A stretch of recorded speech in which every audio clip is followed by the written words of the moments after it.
여러분, 이 땅에 교회가 세워주는 것은 하나님의 큰 은혜요 축복인 줄로 믿으시길 바랍니다.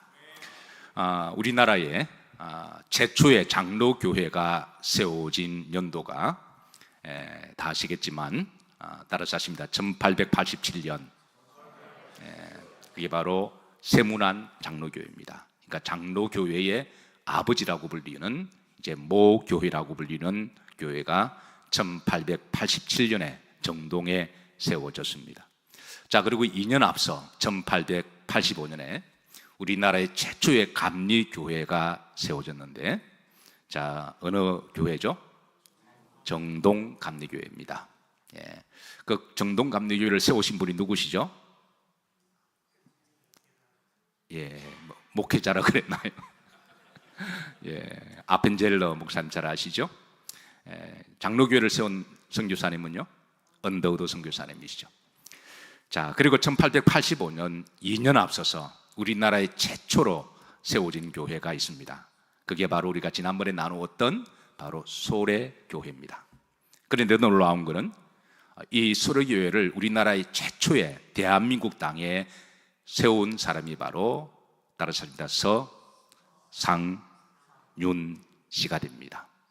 이런 우리나라 기독교 역사에 있어서 상당히 우리의 뿌리를 찾아가는 일이고 참으로 놀라운 일이 아닐 수가 없습니다.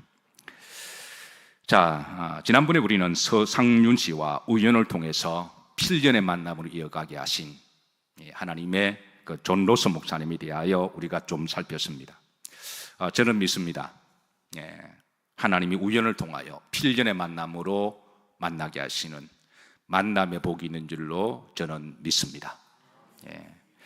자, 영국의 스코틀랜드의 선교사 존 로스 목사님은 이제 당시만 하더라도 이 조선 사람들이 조선 말을 쓰지 않는 것을 굉장히 이상했다고 그럽니다. 1883년만 하더라도 당시 조선 사람들은 소위 어떤 말을 썼나요? 한문을 썼습니다. 당시에 글체제는 이제 상놈과 양반의 구분은 쉽게 말해서 한문을 쓰고 한자를 쓸 줄 알면 그건 양반이고 쓰지 못하면 뭐로 분류했나요? 그 상놈으로 분류하던 시대였습니다. 유식과 무식의 구분을 한자를 쓰느냐 뭐 쓰느냐로 그렇게 구분하던 시절에 존 로스 목사님은 조선의 복음을 전하면서 이 한글에 대해서 놀라운 감동을 받습니다. 첫 번째, 이 조선의 한글은 한자보다 오히려 영어보다 더 학문적이고 더 과학적이며 더 놀라운 가치가 있다는 것을 발견하고 놀랍니다.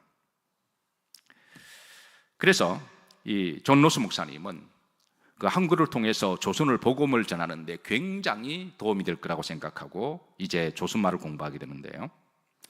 그런데 한 가지 아이러니한 것은 정작 조선 사람들은 조선말을 쓰지 아니하고 한자를 쓰고 있었다는 거예요. 가령 이 한자를 배우는 데만 해도 여러분 다 한자를 잘 아시니까 중국 사람들도 지금도 한자를 배우는데 워낙 한자 하나를 다 외워야 되잖아요. 그러다 보니까 어떤 경우는 한 3년이 걸린다고 그래요. 우리 강유겸 청년 한자 잘하죠? 아마 잘할 거예요. 근데 중국에 태어난 사람들도 한자는 다 하나하나 구성되어 있잖아요. 상형문자니까. 그래서 소위 몇천 자를 읽어야만 기본적으로 신문을 볼 수 있답니다. 그래서 지금도 중국의 문명률이 한 15%가 된다 그래요. 특별히 농촌 지역에서는 문명률이 40%됩니다. 그러니까 한자를 배우려면 한자 한자를 누군가 가르쳐 줘야 되고 학교를 보내줘야 되는데 그렇지 못하니까 농촌에 지금이 그렇습니다. 40%가 글을 읽지도 못하고 쓰지도 못하는 게 현실인데요. 그 정도로 이 한자 배우기가 힘든 거죠. 근데 존 로스 목사님은 본인이 3일 만에 배웠다 그래요. 이런 세종대왕의 말과도 일치합니다. 세종대왕이 1443년에 한글을 창제하고 이걸 발표하면서 보통 사람은 3일이면 다 배운다. 머리가 나쁜 사람은 일주일이면 배운다. 그렇게 말할 정도로 이 한글은 정말 배우기가 뭐 자음과 모음만 기본적으로 이해하면 자음과 모음 붙이면 글이 되는 거잖아요. 예. 여러분, 예. 여러분 우리나라 사람들 아니신가요? 그러니까 우리나라 자음과 모음이 있는 전 세계 언어 가운데는 여러분 거의 영어하고 이 한글밖에 없습니다. 영어도 자음과 모음이 합쳐서 글이 만들어지잖아요. 그러니까 존 로스 목사님은 굉장히 놀랍니다. 그런데 존 로스 목사님이 볼 때 조선 사람들이 한글을 쓰지 못한 이유가 몇 가지가 있는데, 첫 번째는 한문을 더 중히 여겼기 때문에, 한글을 경히 여겨서, 그러니까 양놈과 쌍놈의 구분을 한자로 기준으로 하고 이 한문을 써야 이 유식하다 말을 하니까, 그러니까 그런 사회적 분위기가 주로 이제 양반들이 그런 분위기를 만들어 나가죠. 이건 이제 사회 전반적인 분위기였고, 또 하나는 당시에 한글을 배우는 게 조금 어려운 게 그 당시에 한글이 띄어쓰기가 없었다는 거예요. 그래서 이 한글을 최초로 띄어쓰기 한 사람이 존 로스 목사님입니다. 별로 안 놀라시네요. 예. 여러분, 우리가 글을 띄어쓰지 않고 계속 말을 하게 되면 여러분 숨을 쉬지 못하고 죽을 수가 있습니다. 그리고 말을 기다리고 그런 말이 되는 거죠. 그러니까 존 로스 목사님은 한글을 띄어쓰기를 시작하는데요. 그래서 그가 한글을 배우고 난 다음에 띄어쓰기를 제일 먼저 번역한 책이 바로 1877년에 나온 조선의 첫걸음이 책이 나옵니다. 이건 역사적으로 상당히 사려고 있는 가치 있는 책인데요. 다음 자료 한번 보시죠. 이게 이제 코리안 프라이머라고 하는, 이게 조선어 배우기 첫걸음인데요. 이때가 1887년에 존 로스 목사님이 한글을 띄어쓰기 하는 책으로 출판하는 겁니다. 자, 그 다음 페이지 보시죠. 한번 보시죠. 자, 다음 글을 보시면 띄어쓰기가 있죠. 그죠? 옛날에는 구어체를 썼기 때문에 자, 이런 글씨를 썼는데요. 자, 여러분 한번 해독해 보시죠. 만약 이것이 띄어쓰기가 없다 그러면 이제 한글은 아무리 자음과 모음을 붙여서 배우기 쉬운 언어라고 할지라도 이게 쉽지 않을 거예요. 자, 한번 읽어보시죠. 자, 어떻게 해독이 되시나요? 이렇습니다. 네, 조선말 보이고자 한다.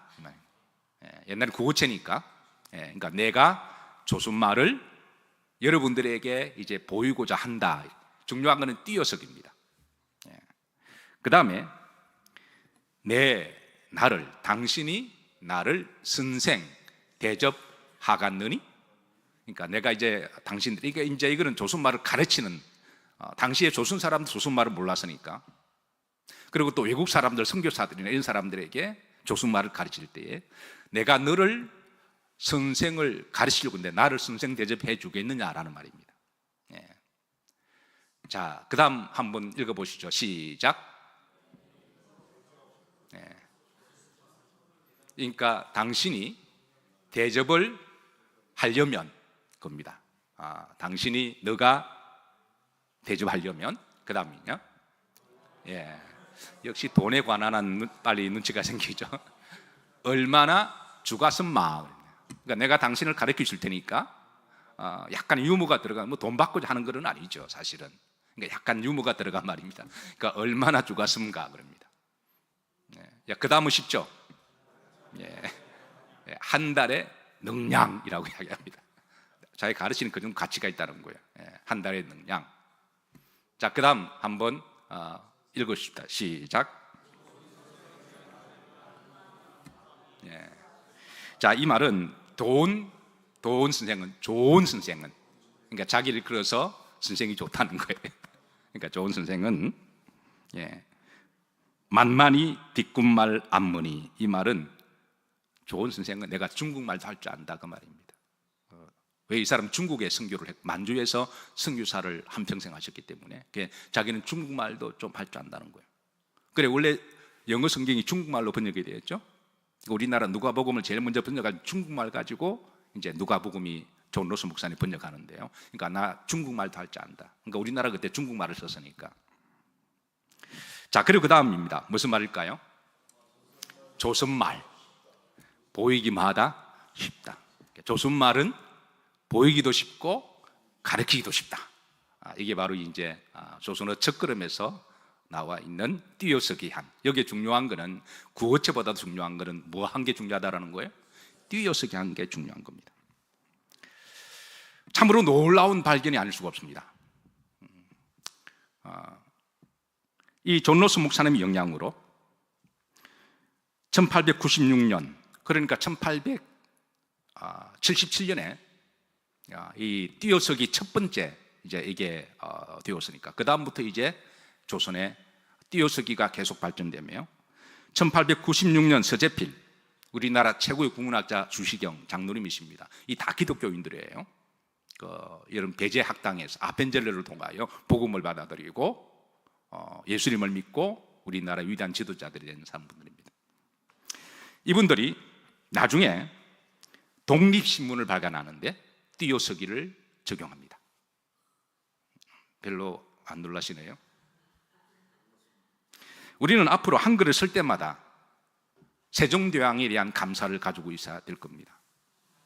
1443년에 한글을 창제한 세종대왕을 기억해 단다면, 그런데 그 좋은 글을 창제하시는데 1887년까지 띄어쓰기를 하지 않는 바람에 이 한글을 쉽게 대중화가 되지 못했다는 거예요.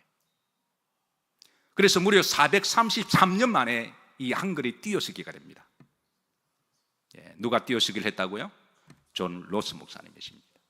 그래서 우리는 한글을 쓸 때마다 세종대왕께 감사를 해야 되고, 한글을 띄어쓰기 할 때마다 우리는 누구를 잊지 말아야 할까요?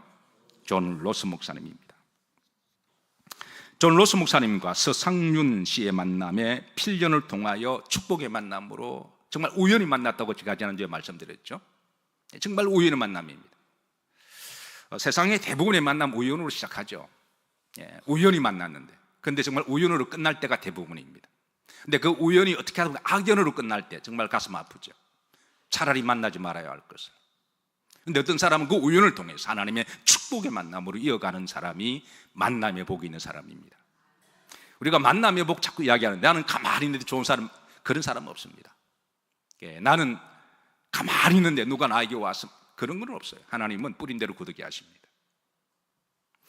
이 서상륜 씨와의 이 존 로스 목사님의 우연을 통하여 필연의 축복의 만남이었다면, 저는 존 로스 목사님이 조선을 만난 것도 축복의 만남이라고 저는 믿습니다. 원래 존 로스 목사님의 선교지는 중국이었습니다. 중국에 선교를 하시다가 조선을 알게 되신 것이죠. 자, 한 가지 퀴즈 냅니다. 이 조선의 첫걸음, 이 책이 어디에 수장되어 있을까요? 맞습니다. 제가 조금 전에 그림을 보여드렸는데 다시 한번 보시죠. 이게 제가 뒤에 적어놨잖아요. 이 책이 지금 캠브리지 대학에 소장되어 있는데요. 이 조선의 첫걸음은 우리나라 대한민국 교회를 떠나서 역사적인 사료로도 매우 중요한 사료인데요. 근데 이 책이 안타깝게도 캠브리지 대학의 도서관에 소장되어 있습니다. 왜 그랬을까요? 사실 당시만 하더라도 조선의 정부는 이런 것에 거의 별로 관심이 없었습니다. 만약에 관심을 가지고 소중히 여겼더라면 이 책이 영국까지 배를 타고 가지 않았을 거예요. 배 타고 간다고 얼마나 힘들었을까요? 헤엄치고 간다고. 늦었지만 대한민국 정부에서 이 책을 할 수만 있다면 되찾아와서 우리나라에서 소장을 하고 백성들에게 알려주고 보여줘야 하리라고 저는 믿습니다.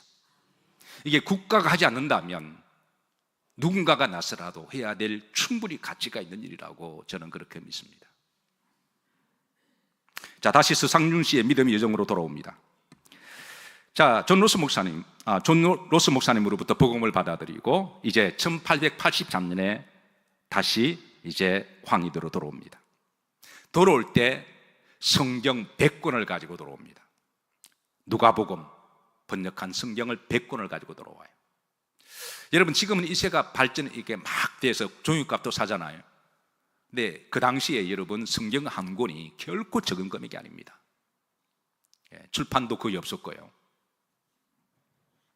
100권을 어마어마한 그런 책이죠. 적지 않은 금액입니다. 존 로스 목사님의 성경금을 통하여 이걸 가지고 들어와요. 불행하게도 당시만 하더라도 조선은 성교, 종교의자에 허용되지 않았기 때문에 만약에 성경을 가지고 들어오다가 발각되면 죽을 수도 있고 감옥에 갇힐 수도 있는데요. 당시 조선에는 천주교를 믿는 사람 수천, 수만을 잔혹한 방법으로 죽인 사건들이 있는데 1846년에 병호박해, 1801년에 신유박해, 1866년 병인박해 등으로 수많은 하나님을 믿는다고 그렇게 박해를 당하거나 죽었거나 순교당한 사람들이 있습니다. 그래서 당시 서상윤 씨가 종교의 자유가 금지된 조선의 땅에 성경을 가지고 들어온다고 하는 건 이거는 죽음을 각오하는 순교적 각오 없이는 불가능했다라는 거예요. 그런데 가지고 오다가 압록강 국경에서 넘어다가 발각이 됩니다. 다 죽을 거로 그렇게 예상했는데 기적적으로 살아납니다. 저는 그 이면가도 하나님 역사가 있은 줄로 믿습니다. 근데 놀랍게도 그 100권의 성경 가운데 다 빼앗기는데 어떻게 해서 10권을 가지고 들어와요. 목숨을 걸고 10권을 가지고 어떻게 해서 가지고 들어옵니다. 서상윤 씨는 고향 황해도 의지요, 고향 장영군에 와서 가장 먼저 동생 서경조에게 복음을 전합니다. 이 서경조 목사님 우리나라의 최초의 첫 번째 목사님이 된다고 제가 말씀드렸죠. 우리나라에 처음으로 안수받은 7명 가운데 서경조 목사님이 계십니다. 이 두 사람은 열심히 동네를 다니며 전도를 합니다. 이 서상윤 씨는 복음을 받아들이고 한평생 하나님 앞에 마음에 새기고 그 말씀대로 살기로 다짐한 말씀이 있습니다. 그 말씀이 자기의 심령의 푯토를 삼고 늘 그 말씀을 기도하고 실제로 그 말씀대로 살았습니다. 그게 바로 오늘 우리가 읽었던 누가복음 4장 18절 19절입니다. 주의 성령이 내게 임하셨으니 가난한 자에게 뭘 전하게 하시려고? 복음을 전하게 하시려고 내게 기름을 부어주셨고, 포로된 자에게 자유를, 눈문 자에게 다시 보게 함을, 눌린 자를 자유케 하고 주의 은혜를 전파하게 하십니다. 이게 서상윤 씨는 하나님이 자기를 부르신 그 목적으로 주의 음성으로 듣고 그의 인생의 목표를 그가 예수님 믿기 전에 그는 만주를 오가면서 임상장사로 우리 고려인 사람이 얼마나 좋아요. 거의 돈을 많이 벌었거든요. 근데 복음을 알고 난 다음에 그는 한평생 그는 이제 임상장수에서 복음을 전하는 전도인으로 그렇게 살기로 하고 그는 죽을 때까지 전도를 합니다. 자, 그래서 이 서상윤 씨와 동생으로 인해서 그 동네가 이제 전도가 됩니다. 처음에 전도된 사람들이 한 20명 정도가 전도가 됩니다. 그래서 황해도 장년군에 바로 이 자기 집을 개조해서 그런 살벌한 분위기 속에서 예배들이 다 잡히면 죽을 수도 있거든요. 그래서 시작한 교회가 바로 소래교회입니다. 그때가 1880 몇 년? 여러분 우리나라에 처음 세워진 첫 교회입니다. 첫 열매 교회입니다. 우리가 다른 건 몰라도 우리가 이거는 좀 기억해야 될 거예요. 1880 몇 년? 3년 5월 16일입니다. 조선 땅에 세워진 첫 번째 하나님의 교회입니다. 자, 소래의 터전을 마련하고 서상윤과 성경교는 목숨을 걸고 그 지역을 전도합니다. 그리고 만주에 있는 존 로스 목사님에게 연락을 해서 성경을 보내주기를 부탁합니다. 놀라지 마세요. 놀라지 말라는 것도 진짜 안 놀라시더라고요. 그러니까 성경을 몇 권 요청하냐면요 6,000권을 요청합니다. 놀래주셔서 감사합니다. 여러분 지금 6,000권하고 그때 6,000권이 체감이 다른 거예요. 지금은 우리가 뭐 인쇄 속 워낙 많다 보니까 종이도 그냥 찍어내면 되잖아요. 근데 그 당시는 그러지 않았습니다. 존 로스 목사님은 이 서상윤 씨의 기별을 받고 두 가지 양가 감정을 느꼈다 그래요. 양가 두 가지 감정. 뭘까요? 첫 번째는 너무너무 기뻤다라는 거예요. 서상윤 씨의 믿음과 전도에 대한 열정, 그리고 이 6천 건이 조선의 땅에 퍼지게 되면 일어날 하나님의 놀라운 역사를 기대하면서 너무 기뻤다는 거예요. 또 다른 한 가지 고민이 있는데 뭘까요? 뭐래도 돈이죠. 항상 돈은 뒤따라오는 거니까. 돈이 뒤통수 치는 거잖아요. 뒤통수 턱 치면서 야 다시 한번 생각해봐 그러잖아요. 이 6천 권을 인시하려면 어마어마한 돈이 들어가는데 이걸 어떻게 해야 될 거냐. 기도하고 잠을 자지 못하고 고민하다가 그는 미국과 영국에 편지를 보내서 선교부에게 이거를 선교로 지원해 달라고 간절히 기도하고 요청을 합니다. 어떻게 미국과 영국에서 선교금을 보내주었을까요? 안 보내주었을까요? 어떻게 아시나요? 여러분 같으면 보내주실까요? 목사님 그건 다른 문제예요. 목사님 그건 다른 문제. 선교 지원을 받습니다. 그리고 6천 권을 인쇄합니다. 존 로스 목사님은 이 일은 돈의 문제가 아니라 가치의 문제라고 본 거예요.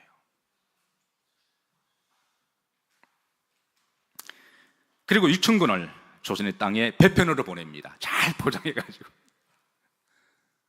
그리고 서상윤 씨가 이를 받습니다. 그리고 그의 하나님 앞에 서운한 대로 그는 6천 권을 가지고 몰래 다니면서 이제 이 책을 전도하게 됩니다. 당시 서상윤 씨와 그의 동생 석용 씨는 시간이 날 때마다 성경책을 가지고 다니며 전도를 하는데요. 당시의 전도는 목숨을 건 전도라고 말할 수가 있습니다. 그의 전도로 말미암아 그 다음에 1884년에 우리가 살펴봤지만 뉴턴 알렌 의사가 들어와서 재중원을 우리나라 서양식 최초의 병원이 되는 거죠. 그 다음에 1885년에 누가 들어오나요? 바로 언더우드 목사님과 아핀젤러 목사님이 들어오셔서 이들의 헌신적인 섬김으로 말미암아 조선의 정부와 고종은 큰 감동을 받습니다. 그리고 기독교에 대하여 이제는 그래도 종교에 대해서는 허용을 하지 않지만 박해는 하지 말라. 박해는 하지 말고 그냥 눈 감아주는 정도로 그렇게 분위기가 흘러갑니다. 더 이상 이제는 복음을 전한다고 해서 잡혀가거나 죽는 일은 없어지는 그런 분위기 속에서 소래교회는 급속도로 성장합니다. 처음 서상윤 씨와 그의 동생 석용윤 씨가 전도함으로 말미암아 한 20여 명이 전도가 됐다고 그랬죠. 그 다음에 80여 명으로 성장합니다. 당시 장영군에 그가 살던 그 동네에 총 58세대인데요. 그 마을이 58세대인데 58세대 50세대가 다 전도가 됩니다. 이거 놀라운 일입니다. 그러니까 거의 90%가 복음화가 된 거예요. 이렇게 복음화가 된 것은 이 두 사람의 헌신과 전도, 섬김이 없었다면 불가능한 일이었을 거예요. 여러분, 전도는 말로만 하면 되나요? 반드시 헌신과 섬김이 따라야 되겠죠. 이들은 헌신적으로 섬깁니다. 그 동네에 크고 작은 모든 경조사가 있으면 다 찾아가서 머슴처럼 일을 해주고 종처럼 일을 해주고 그들을 위로하고 기도해주고 그랬더니 그 마을이 90%가 복음화가 됩니다. 소래교회가 부흥되면서 더 큰 예배 처소가 필요했습니다. 이전까지만 하더라도 자신의 집에서 예배 처소를 드리는데 근데 이제 80명이 정기 예배드리면 이게 예배 처소가 이게 필요했던 거죠. 그래서 이제 교회를 건축하기로 했는데요. 흥미로운 거는, 재미있는 거는 당시의 마을 90% 이상이 기독교인들이다 보니까 교회 건축 문제는 그 마을 공동체의 사업이 되어버립니다. 이렇게 해서 그 마을에 교회 건축을 위한 건축위원회가 조직이 되는데요. 헌금을 하게 됩니다. 이를 즈음에 소래교회에 대한 소문이 언더우드 목사님 교회까지 들어갑니다. 언더우드 목사님은 조선 땅에 그가 조선에 온 목적이 교회를 세우고 복음을 전하기 위함이잖아요. 그의 소원이었는데 조선 사람들이 자발적으로 교회를 세운다고 그러니, 그리고 자발적으로 교회가 부흥하고 또 교회 건물이 필요해서 건축한다고 그러니 큰 감동을 받습니다. 대체 저 사람은 어떤 사람이냐 너무 궁금하고, 그래서 그 황희도로 직접 방문을 합니다. 방문을 하고 나서 자신이 생각했던 것보다 더 뜨겁고 더 많은 성도들이 순수하게 모여서 하나님께 예배드리는 모습을 보고 큰 감동을 받습니다. 1887년 언더도 목사님은 다시 이 지역을 방문해서 100명에게 세례를 줍니다. 그러니까 이제는 그 마을을 비롯해서 그 옆집 동네까지, 마을까지 다 전도가 된 거예요. 이 세례가 한국 개신교 역사의 첫 번째 세례입니다. 우리 조선의 기독교에 있어서 교회에서 세례를 준 게 첫 번째가 바로 1887년 언더도 목사님이 준 세례의 역사입니다. 그리고 다시 가을에 가서 연락을 받습니다. 세례받을 사람 7명이 더 있다는 거예요. 그래서 또 다시 가서 7명에게 세례를 줍니다. 이때 서경조의 아들, 나중에 이제 목사님이 되셨죠. 그 아들 서병호가 유아 세례를 받는데요, 우리 기독교의 최초의 유아 세례자가 됩니다. 이렇게 해서 소래교회와 언더도 목사님과의 깊은 밀접한 관계가 이어졌는데요, 언더도 목사님은 황희도 소래에 교회가 세워지는 것을 너무나 기뻐한 나머지 하나님의 교회가 세워지니까 조선 사람들이 돈이 없잖아요. 그래서 이 건축원금을 우리가 선교로 지원하겠다고 연락을 합니다. 그래서 이 사실을 미국에 알리게 되면 미국의 크리스찬들 너무너무 기뻐할 것이고 자발적으로 헌금해서 그렇게 헌금할 것으로 확신을 하고 그렇게 기별을 합니다. 자, 만약 여러분들에게 이렇게 연락이 온다면 어떡할까요? 어떡할까요? 사람마다 다르겠지만 웬 떡이냐 그러지 않을까요? 네, 여러분 놀라지 마세요. 또 놀라지 말라고 진짜 또 안 놀라시면 안 됩니다. 서상윤 씨와 소래교 교인들은 이를 정중하게 거절합니다. 정말 안 놀라시네요. 미국에서 건축할 때 교인들이 뭐 얼마 없이 건축했습니다. 하나님이 하라 그러니까 한 거예요. 교회가 제가 17명에 제가 청빙받았거든요. 근데 열심히 전도하니까 교인이 작년들에 한 7, 80명 늘어나더라고요. 다운타운에 미국의 교인 한 사람은 10명 계산합니다. 그 정도로 미국에 전도하기 쉽지 않고, 그래서 하나님이 감동을 주셔서 그 흑인 지역 다운타운 지역 사고가 날 줄 몰라서, 그래서 늘 건축 말이 나오는데 빌려보자의 말도 나왔고, 근데 어느 교회를 빌리려고 신청했는데 이제 재미있는 에피소드입니다. 그러니까 이제 빌리려고 우리가 낚킹을 했는데 그 교회에서 빌려주겠다고 했습니다. 그러니까 그 교회 이제 보드 멤버하고 우리 교회 보드 멤버가 만나기로 했습니다. 그 교회 한 5 목사님과 한 5 보드 멤버하고 또 우리 교회 이제 그때는 장로님이 안 계셨으니까 권사님들하고 관심 있는 한 10명이 우르르 갔어요. 이제 가서 이제 이야기 잘하고 사인하고 그러면 끝나는데, 그런데 권사님 한 5분이 쓱 사라졌어요. 나중에 알고 보니까 교회 주변에 있는 나물들을 다 캐신 거예요. 그분들은 꽃들을 키우시는 거거든요. 그냥 아작을 다 내버렸습니다. 이게 나물이라 그래가지고요. 다 옛날 분들이시죠. 검은 봉지 들고 다니시면서 교회에서 난리가 난 거예요. 그래서 결국은 이런저런 이유 때문에 빌려보지 못했습니다. 그게 계기가 돼서 우리가 기도하면서 이제 우리가 건축하자, 그래서 이제 건축하게 되었는데, 한 70명이 건축하자고 했는데 막상 건축하니까 반은 나가대요. 참 제가 그때 다시 한번 제가 목회를 배웠습니다. 막 할 때는 그냥 막 했는데 막상 건물을 사고 세틀먼트 딱 사인을 하고 나니까 반은 나가더군요. 제가 원망하는 건 아닙니다. 이게 현실이구나. 35명 가지고 건축을 해야 돼요. 어쨌든 그렇게 건축이 시작되었습니다. 아무것도 없는 상태에서. 근데 하루는 이제 건축을 하고 하는데요, 제가 그때 새벽 예배 마치고 하루에 10시간 제가 노가다 했습니다. 그때는 제가 30대 젊기도 했고, 근데 너무나 기뻤어요. 나 같은 사람이 건축을 한다니, 이런 기쁨 때문에 10시간도 힘들지 않았습니다. 그러니까 교인들도 열심히 했는데 교인들 중에 어떤 분이 너무 힘들었는가 봐요. 목사님, 다른 교회 목사님은 건축하면 어디 가셔서 건축원금을 좀 걷어오시는데 목사님 한국 한번 갔다 오시죠.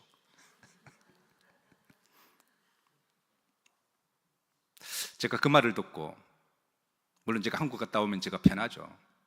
제가 그 권사님 이래야겠습니다. 권사님, 우리가 건축할 때는 각자 속성전 짓자고 한 거 아닙니까? 눈에 보이는 겉성전보다도 우리 각자 속성전을 짓자고 한 거 아닙니까?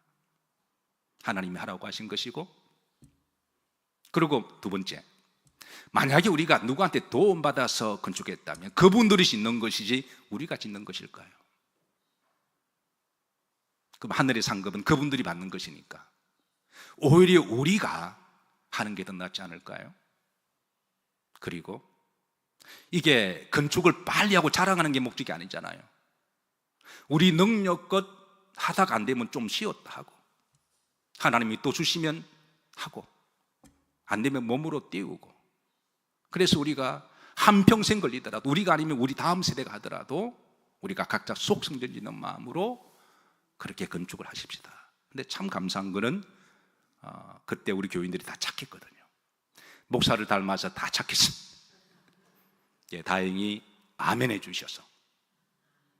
이런도 도움 받는 게 나쁘다는 게 아닙니다. 제 말은 오해하지 마세요. 우리가 필요하면 도움도 줘야 되겠죠. 예, 그래서 이론도 도움 받지 않고 7년 만에 마쳤습니다. 그리고 2년 있다가 빚은 다 갚았습니다. 하나님이 하신 거예요. 소로교회 대구 면지, 소로교회 역사 가운데 기록된 건축의 대구 면지에 이렇게 이제 그때의 기록이 남겨 있습니다. 자, 기록된 내용은 이렇습니다. 자, 다 같이 한번 읽어보시죠. 이 무렵 언더우드 목사는 교회의 재정적 어려움을 잘 알고 있었으므로 경비 일부를 부담하겠나라고 제안했다. 이 말을 들은 서상륜 형제는 지극히 고마운 일이나 우리가 우리 교회당을 세우는데 외국인의 원조를 받는다는 것은 본의에 어긋나는 일이며 후세에 전하는데도 명예롭지 못한 일이므로 뜻을 받아들일 수 없노라고 거절하였다고 한다. 그리하여 외국인이나 어느 선교사의 도움을 전혀 받지 않고 순수한 우리 힘으로 세우게 된 것이다. 여러분 놀랍지 않나요? 한국에 세운 첫 번째 하나님의 교회가 조선 사람들의 기도와 조선 사람들의 헌신과 조선 사람들의 물질로 세워졌다고 하는 거는 놀라운 일. 여러분 정동교회는 아펜젤러 목사님 세워질 때는 아펜젤러 목사님 미국에 원조를 많이 받으셨어요. 세문안 교회도요, 언더우드 목사님 세울 때는 원조 많이 받으셨습니다. 이게 원조 받은 게 나쁘다는 게 아닙니다. 워낙 가난했으니까. 이 편지를 받은 언더우드 목사님은 너무 또 은혜를 받는 거예요. 너무 은혜 받고 놀랍고 감동이 되어서, 그래서 뭔가를 하고 싶어서, 그래도 하나님 교회가 첫 번째로 세워지는데 뭔가를 하고 싶어서 몰래 미국에 연락해서 이제 성물을 준비합니다. 그 성물이 뭐냐면 이제 예배당을 밝히는 양등인데요, 우리로 말하면 이게 상들리에죠. 큰 상들리에를 이렇게 5개를 주문해서, 그래서 이제 교회가 세워지고 입당 예배 드릴 즈음에 이거를 이제 배편으로 미국에 주문한 걸 가지고 가서, 그래서 이제 본당에 그 강단 위에 상들리에를 하나 탁 올리고, 그리고 양쪽에 남선, 여선 그 이제 2개의 방에 하나씩 2개씩 이렇게 붙여서 그렇게 기증을 하게 됩니다. 자, 이렇게 해서 소로교회는 마침내 1895년 7월 8일 8칸 귀갓집으로 반듯하게 건축이 완공됩니다. 그리고 1년 뒤에 소로교회는 다시 16칸 32평으로 정축을 상량하게 됩니다. 소로교회가 한국교회 역사에 가지는 3가지가 있습니다. 첫 번째는 대한민국의 한반도 땅에 남북을 다 틀어서 최초로 세워진 바로 초교파 교회라는 거예요. 두 번째는 오직 조선 성도들을 위해서 세워진 교회입니다. 세 번째는 오직 외부의 도움을 전혀 받지 않고 자생 자립한 교회입니다. 그리고 여기에 뒤에서 가장 헌신한 대표적인 2사람이 있다면 서상륜 씨와 서경조 목사님이십니다. 언더우드 목사님이 나중에 1887년에 그의 소원인 꿈인 이제 정동에 세문안 교회를 세울 때, 그래서 세문안 교회를 시작하려면 개척 멤버가 있어야 되겠죠. 그래서 14명을 그렇게 꾸려서 서울의 정동의 교회를 세울 때 서상륜 씨에게 부탁을 하고, 서상륜 씨가 14명을 어떻게 조선 사람을 모아서 언도도 목사님과 개척교회를 들게 됐다. 이게 바로 세문안 교회입니다. 그러니까 서상륜 씨는 세문안 교회를 세울 때도 개척 멤버로서 교회가 세워졌는데 헌신적으로 전도하시게 된 것이죠. 언도도 목사님은 이 서상륜 씨에게 권서인 직분을 줍니다. 당시만 하더라도 한국교회는 장로 이런 직분이 없었습니다. 그러니까 권서인은 지금 말하면 전도인인데요. 그러니까 다니면서 복음을 권하고 성경을 권하고, 이걸 권서인이라 불렀는데, 당시에 우리나라 기독교 초기에 이런 권서인들이 교회에서 많이 세워져서 특히 여성들을 권서 부인이라고 그렇게 불렀습니다. 그의 나이 76세가 되었을 때 1925년 12월 16일에 하늘의 부르심을 받습니다. 당시에 조선 사람들의 평균 연령이, 사망 연령이 50대 중반 정도인 것으로 봐서 76세는 그 시대에 비하면 하나님은 장수의 복을 주신 거예요. 그가 원래 질병으로 30대에 죽을 목숨이었지만 하나님이 그를 살려주시고 40-50년을 더 덤에 장수의 복을 주신 것이죠. 그의 기념비가 우리나라 양지 캠퍼스의 총신 신대원에 세워져 있습니다. 한번 보시죠. 자, 이게 한국 기독교 선구자 서상륜 씨인데요. 자, 그 다음 사진 한번 보시죠. 우선 보시고, 이렇게 이제 종신대에 황희대에 세워진 소래교회를, 지금은 이제 북한 공산화가 되었으니까 지금 이렇게 다 흔적이 없어진 거죠. 그때를 기념하기 위해서 여기에 이제 세워졌는데, 저도 이곳에 오래전에 방문하고 기도와 또 많은 감동을 받았던 곳이기도 합니다. 자, 아까 기념비 보시죠. 자, 그 앞에 보면 기념비가 있죠. 다시 그 사진 보시죠. 전 사진 보시면 그 앞에 보면 이게 소래교회라고 있죠, 그죠? 그리고 그 뒤에 보시죠. 그 뒤에 이제 이런 글귀가 있습니다. 자, 제가 글을 다시 옮겼습니다. 글귀가 좀 읽기가 좀 그렇죠. 자, 다시 한번 읽습니다. 시작. 서상륜은 1848년 평안도 어주에 출생하였다.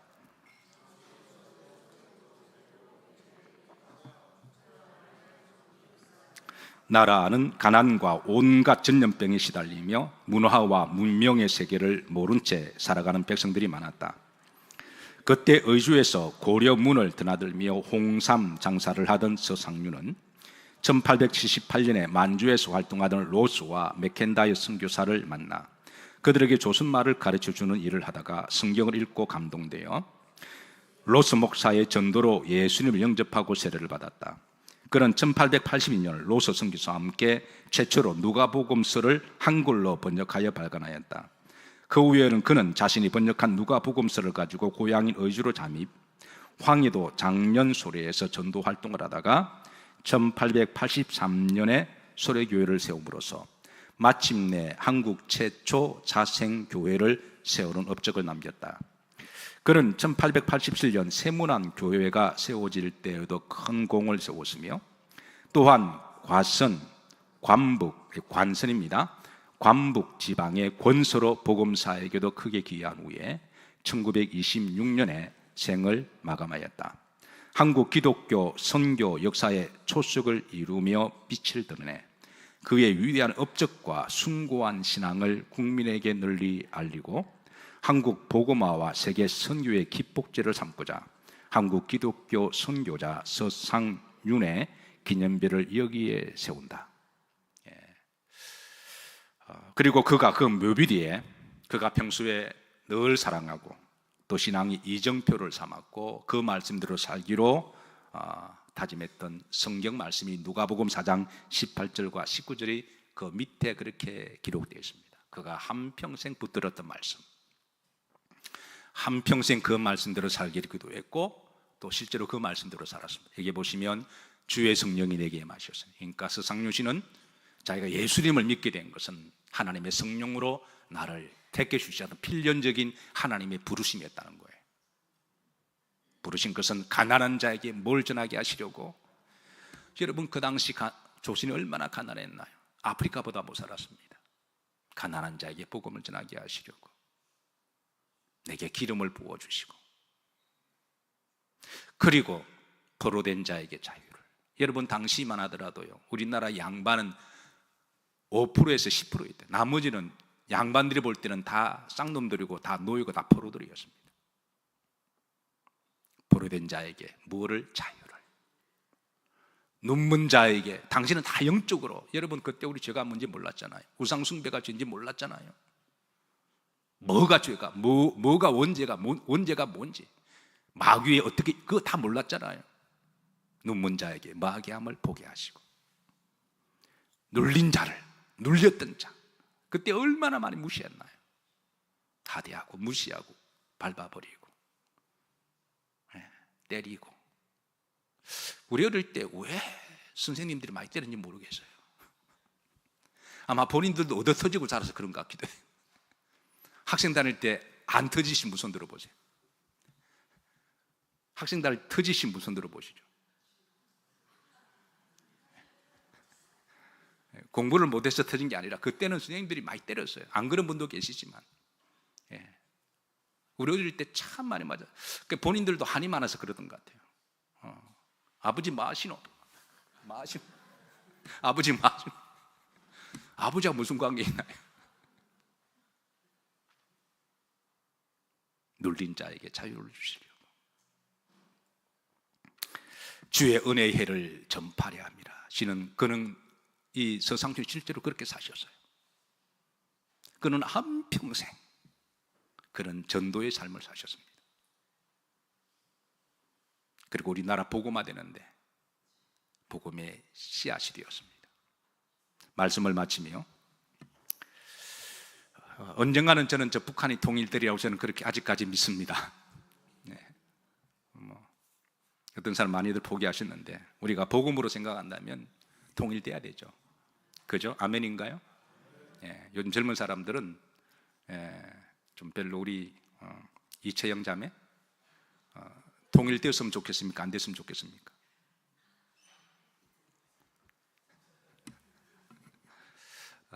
통일되어야 되고 되리라고 믿습니다.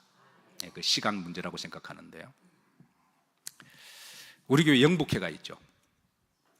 지금 기도하시고, 영북회원들이 여전히 기도하시고, 그리고 또 회비도 거두시고 나름대로 헌금도 하시고, 그래서 우리가 지금 영북회 성기 헌금이 있는데요, 하나님 허락하시면 우리 시대에 만약 통일이 된다면 북한에 교회 하나 세울 때, 여러분 지금 소로교회가 없어졌거든요.